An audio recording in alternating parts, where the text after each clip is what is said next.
Hello student, welcome to route 25। आज हम class 10 exercise 1.1 का क्वेश्चन नंबर 2 करते हैं, जिसमें लिखा है पूर्णांकों के निम्नलिखित युग्मों के एचसीएफ और एलसीएम ज्ञात कीजिए तथा इसकी जांच कीजिए कि दो संख्याओं का गुणनफल बराबर एचसीएफ इंटू एलसीएम। तो सबसे पहले हमें क्या करना है, जो संख्याएँ दी हैं उनके गुणनफल निकालना है। गुणनफल निकालने के बाद क्या हमें फिर एचसीएफ निकाल लेंगे, फिर एलसीएम, फिर उनकी जाँच करते हैं। तो पहला क्वेश्चन है इसी का। पहला क्वेश्चन है 26 और 91। 26 और 91, तो इसके गुणनखंड निकालता हूँ। सबसे पहले हम किसके निकालेंगे, 26 के गुणनखंड निकालता हूँ मैं।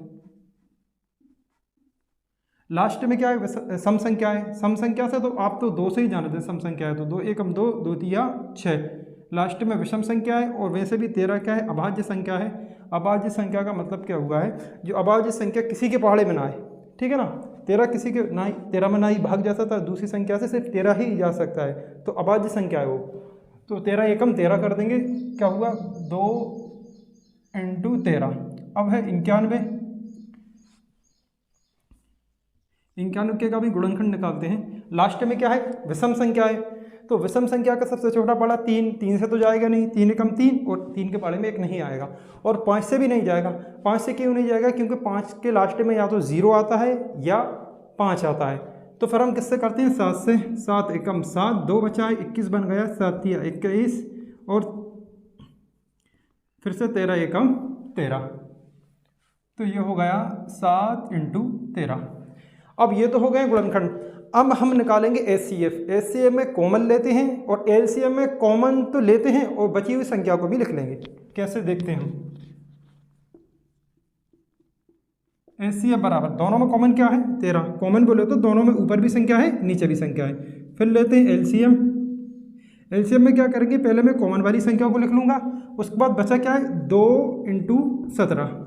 करा क्या है, देखो दोनों में एचसीएफ में सिर्फ कॉमन ही कॉमन लेते हैं, एलसीएम में कॉमन तो ले लेंगे लेकिन बची हुई संख्या को भी लिख लेंगे, 2 को भी लिख लेंगे और 7 को भी लिख लेंगे, ठीक है।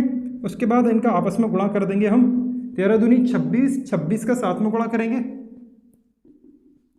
7 × 42, 7 से रही 4, 7 दूनी 14 और 1, 14 और 4 18। तो ये आ गया 182। ये आपका एचसीएफ भी आ गया और एलसीएम भी आ गया।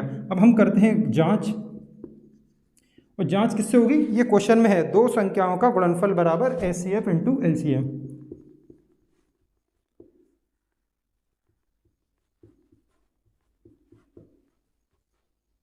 दो संख्याओं का गुणनफल बराबर एचसीएफ इंटू एलसीएम।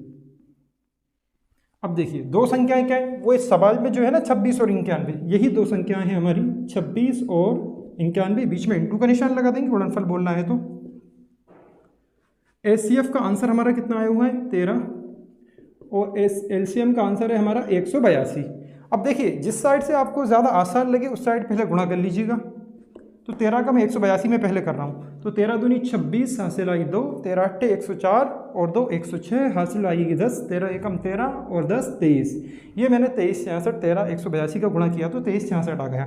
उसके बाद 91 का गुणा करूँगा तो तब भी 23 66 ही आ रहा है, मैंने निकाल लिया है। तो दोनों की साइड क्या आ गया, बराबर। बराबर से पहले भी 23 66 है, बराबर के बाद भी 23 66 है, मतलब दोनों पक्ष क्या है आपस में बराबर हैं, तो सवाल हमारा सही है। अगर ये आंसर अलग अलग आ जाता, पहला पक्ष का आंसर मतलब 23 65 या कुछ भी आ जाता और ये 23 66 रहता तो सवाल गलत रहता, फिर हमें दोबारा फिर जांच करनी पड़ती, मतलब कहाँ हमने गलत किया है। और उसके बाद ये रफ में उतारिएगा, सामने ही उतारें। क्या करें, जो सवाल कर रहे हैं गुणनखंड निकालेंगे तो ये सामने ही निकालने हैं ऐसे।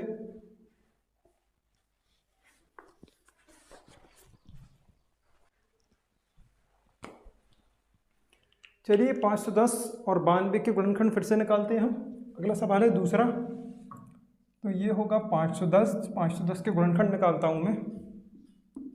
लास्ट में क्या है, सम संख्या है 0, ठीक है ना। तो 2 दूनी 4, 1 बचा है, 1 बन गया 11, मतलब 2 का पड़ा 5 तक पड़ा हमने, तो कितना हुआ 2 दूनी 4, 1 बन गया, 1 बचा हुआ था, 1 बन गया 11, 2 पंजे 10, फिर 1 बचेगा वो बन जाएगा 10, 2 पंजे 10। फिर क्या आ गई है विषम संख्या। विषम संख्या का सबसे छोटा पाड़ा कौन सा रहेगा? 3। 3 8 24, एक बचेगा, एक बन गया 15। तो 3 से करता हूँ मैं, 3 8 24, एक बचा है, एक बन गया 15, 3 5 15। फिर विषम संख्या है, 3 से फिर देखता हूँ मैं, 3 दूनी 6, 2 बचा है, 2 बन गया 25, और 3 के पाड़े में 25 नहीं आएगा। फिर किससे करते हैं हम? 5 से। 5 से कम 5, कितना बचा है? 3, 3 बन गया 35, 5 सते 35 और 17। अब 17 किसी के पाड़े में नहीं आएगा तो हम कर देंगे 17 एकम 17। 17 के गुणनखंड नहीं निकल सकते क्योंकि 17 अभाज्य संख्या है। तो क्या है? 2 × 3 × 5 और × 17, ये आपके 510 के गुणनखंड है। फिर निकालता हूं मैं 92 के। चलिए 92 के यहाँ निकालता हूँ। लास्ट में क्या है? सम संख्या। 2 से करते हैं हम, 2 चुको 8, एक बचा, एक बन गया 12, 2 छिंग 12। याद रखिएगा सम संख्या का सबसे छोटा पाड़ा 2 है और 2 से ही भाग करते चले जाते हैं सम संख्या में, आसान रहता है वो। 2 दूनी 4, 2 तिया 6, 23 से कम 23। 23 से कम 23 क्यों किया? 23 अभाज्य संख्या है, 23 किसी के पाड़े से भाग नहीं जाएगा 23 में। तो करता हूँ मैं 510 और 2। 2 कितनी बार आया यहाँ पर? 2 बार है, तो इसको मैं 2 की घात 2 चढ़ा दूंगा। देखिए घात चढ़ा देते हैं, जितनी भी बार रहती है जो भी संख्या वो लिखकर उस संख्या को फिर लिख देंगे हम 23। अब देखिए HCF, मैंने अभी पिछले ही सवाल में बताया है, HCF में क्या करते हैं? कॉमन लेते हैं। अब कॉमन तो लेंगे, लेकिन अगर घात आ गई HCF में छोटी घात वाला कॉमन लेते हैं, LCM में बड़ी घात वाला कॉमन लेंगे। तो देखिए ये ऊपर भी 2 है, नीचे भी 2 है, घात है ना, देखिए ऊपर भी 2 है, नीचे भी 2, लेकिन नीचे वाले 2 में 2 की घात 2 लगी है, ऊपर कुछ भी घात नहीं है। तो कुछ भी घात नहीं तो वहाँ पे कितनी घात होती है? 1। तो हम ऊपर वाली संख्या को कॉमन ले लेंगे HCF में, ठीक है ना। उसके बाद LCM में क्या करेंगे? कॉमन कौन सा लेंगे? बड़ी घात वाला। मतलब इधर 2 की घात 1 है, कुछ नहीं, तो यहाँ पे 2 की घात 2, मतलब दोनों में केवल मिला के क्या 2 कॉमन है। तो हम 2 की घात 2 नीचे वाला कॉमन ले लेंगे और उसके बाद बची हुई संख्या को भी लिखते हैं LCM में। क्या क्या बच रहा है? 3, फिर है 5, फिर है 17, फिर 23। चलिए तो हम इसके गुणा करते हैं। ये कितना है? 4, मतलब 2 का वर्ग कितना है? 4, 4 तिया 12, 12 पंजे 60, और 60 का पहले मैं 17 में गुणा करता हूँ। 17 का 0 में किया 0, 12 12 पंजे 60, सही है। अब देखिए 17 का 60 में गुणा करता हूँ मैं, 17 पंजे 85, 17 छिंग 102, ये 1020 आ गया 17 का गुणा करने में 60 में। देखिए 2 का वर्ग 4, 4 तिया 12, 12 पंजे 60, 60 का 17 में गुणा किया 1020 आ गया, और 1020 का गुणा हम किस में कर देंगे? 23 में। 23 का 0 में किया 0, 23 दूनी 46, 23 का 0 में किया 0, 23 से कम 23, तो ये आ गया 23,460। तो LCM भी आ गया हमारे पास, LCM भी आ गया। अब हम करते हैं जांच।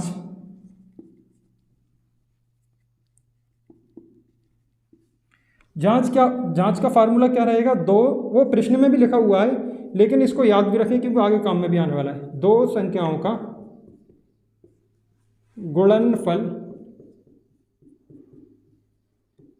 बराबर, इसे मिटा देता हूँ मैं, 2 संख्याओं का गुणनफल बराबर HCF इंटू LCM। अब देखिए 2 संख्याएं क्या है? 510 इंटू 92, इंटू का निशान लगा रहा हूँ, गुणनफल बोल रहा है। उसके बाद HCF की जगह पे कितना रखूंगा मैं? 2, और LCM की जगह 23,460। अब देखिए मैं पिछले सवाल में बताया, मैंने कहा है जिस साइड आपको आसानी लगे उस साइड पहले गुणा कर लें। तो 2 का 23 46 में करूँगा, 2 का 0 में किया 0, 2 छिंग 12, हसिलाई 1, 2 चुको 8 और 1 9, 2 तिया 6 और 2 दूनी 4, 46,920। ये आंसर यही आएगा। तो इस साइड भी यही लिख देता हूँ मैं। आप गुणा करके देखें, ये मुझे पहले से आंसर पहले से याद होंगे बार बार कराने के बाद। तो 92 का 510 में करेंगे, करके देख लें आप। 46,920 दोनों साइड से हम आना चाहिए, तभी आपका आंसर सही होगा।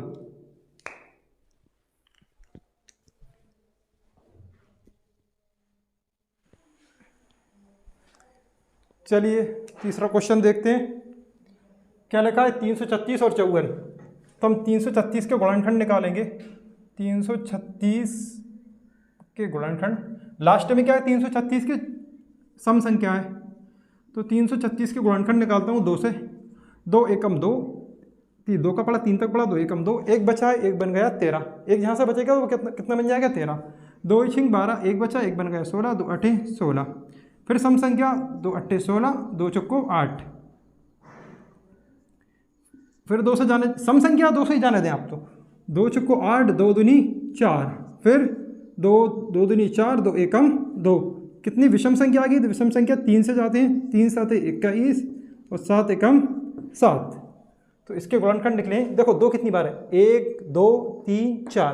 तो मैं क्या करूँगा? 2 लिखकर 4 घात लिख दूंगा। उसके बाद कितना है? 3, फिर कितना है? 7। उसके बाद मैं 54 के गुणनखंड निकालता हूँ। लास्ट में क्या है? सम संख्या है। 2 दूनी 4, एक बचा, एक बन गया 14, 2 सते 14, 3 नम 27, 3 तिरका 9 और 3 एकम 3। विषम संख्या 3 नम 27, 3 तिरका 9, 3 एकम 3। यहाँ तो 2 एक बार है और 3 कितनी बार है? 1 2 3, 3 लिखकर घात 3 लगा दूंगा मैं। अब निकालते हैं हम HCF। देखो HCF में कॉमन तो लेते हैं लेकिन छोटी घात वाला कॉमन लेंगे। देखिए ऊपर भी 2 है, नीचे भी 2, घाते ना देखें, घाते भूल जाए आप। ऊपर भी 2 है, नीचे भी 2 है। ऊपर वाली पे अब देखें, अब घात देखते हैं। 2 की घात 4 है, 2 की घात कुछ भी नहीं, तो हम कितनी लेंगे? 2 की घात 1, जो कुछ नहीं, वहाँ पर कितनी है? 1। अब उसके बाद देखेंगे क्या क्या कॉमन है। 3 ऊपर भी है, 3 नीचे भी है। तो ऊपर 3 की घात 1 है, कुछ नहीं है, तो यहाँ पे 3 की घात कितनी है? 3। तो छोटा वाली घात लेते हैं, तो 3 एकम 3 वाली घात ले लेंगे। उसके बाद देखते हैं HCF, गुणा कर दें इनका, 3 दूनी 6। अब लेते हैं हम LCM। LCM में भी पहले घात कॉमन ले लेंगे हम। ये 2 की घात 4 है, ये 2 की घात 1 है, तो ऊपर वाली घात को हम कॉमन ले लेंगे क्योंकि बड़ी घात कॉमन आती है यहाँ पर, बड़ी घात वाली संख्या, सॉरी। अब ऊपर कितनी है? 3 की घात 1, नीचे कितनी है? 3 की घात 3। तो नीचे वाली चीज़ कॉमन लेंगे तो हम क्या आ जाएगा? 3 की घात 3। LCM में करते क्या है? जो बड़ी घात वाली चीज़ रहती है, उसको संख्या रहती है, उसे कॉमन लेते हैं, और HCF में छोटी घात वाली संख्या को कॉमन लेते हैं। अब क्या बचा है? सिर्फ 7।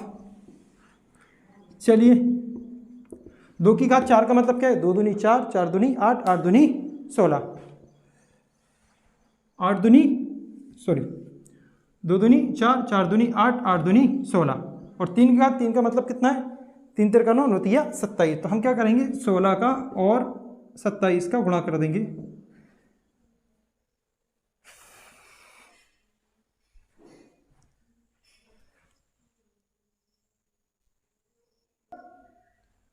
चलिए 16 का और 27 का मैं गुणा करता हूं। तो पहले 16 को पहले लिख लेता हूं। चलिए इधर लिखते हैं 16 और 27 का गुणा। तो 16 पंजी 80, 16 छिंग 96, 16 सत्ते 112, हासिल आई 11, 16 दूनी 32, 32 और ये 11 हो जाएगा आपका, 16 दूनी 32, 32 और 11 हो जाएगा 43। उसके बाद क्या बच रहा है? 7, 7 का भी गुणा करता हूँ मैं। 7 दूनी 14, हासिल आई 1, 7 21 और 1 22, हासिल आई 2, 7 चौको 28 और 2 30। तो ये आ गया 30 24। देखिए 2 की घात 4 का मतलब कितना हुआ है? 16। मैंने यहाँ पे गुणा करा, 2 दूनी 4, 4 दूनी 8, 8 दूनी 16। 3 की घात 3 का मतलब क्या है? 3 तिरका 9, 9 तिया 27। तो मैंने क्या किया? 27 और 16 का गुणा किया, फिर 432 हो गया। मतलब ये 16 है, ये 27 है, मतलब ये घात में मैंने बता दिया है कैसे। तो इनका गुणा किया 432 है, 432 का 7 में गुणा किया तो कितना हो गया? 30 24। अब मैं जाँच करता हूँ। ये जाँच का फार्मूला क्या रहेगा? 2 संख्याओं का गुणनफल बराबर HCF इंटू LCM। अब देखिए 2 संख्याएं क्या क्या हैं? 336 इंटू लगाऊंगा, गुणनफल है तो क्या है? और 54 बराबर HCF कितना है? 6 और LCM है 1024। अब देखिए मैंने बताया जिस साइड आपको आसान है उधर पहले गुणा कर लेते हैं। जो 6 का मैं इसमें 10 से 24 में गुणा करूंगा, 6 चौको 24, हासिल आई 2, 6 दूनी 12 और 2 14, हासिल आई 1, 6 एकम 6 चौको 24, हासिल आई 2, 6 दूनी 12 और 2 14, हासिल आई 1। ये 6 का 0 किया 0 और 6 एकम 6। क्या हो रहा है? सॉरी 10 24 नहीं है, सॉरी कितना है? 30 24 है। देखिए अब मैंने 10 24 गलती से लिख दिया था। 6 चौको 24 हासिल आई 2, 6 दूनी 12 और 2 14 हासिल आई 1, 6 तिया 18। इधर भी 18, क्या कर रहा हूँ, इधर भी 18 144 आएगा। क्या किया है, 6 चौको 24 हासिल, 6 चौको 24 की 4 हासिल आई 2, 6 दूनी 12 और 2 14 हासिल आई 1, 6 का 0 में किया 0 और हासिल जो 1 थी वो 0 में जुड़ जाएगी और 6 तिया 18। इधर भी इतना ही आएगा 18 144।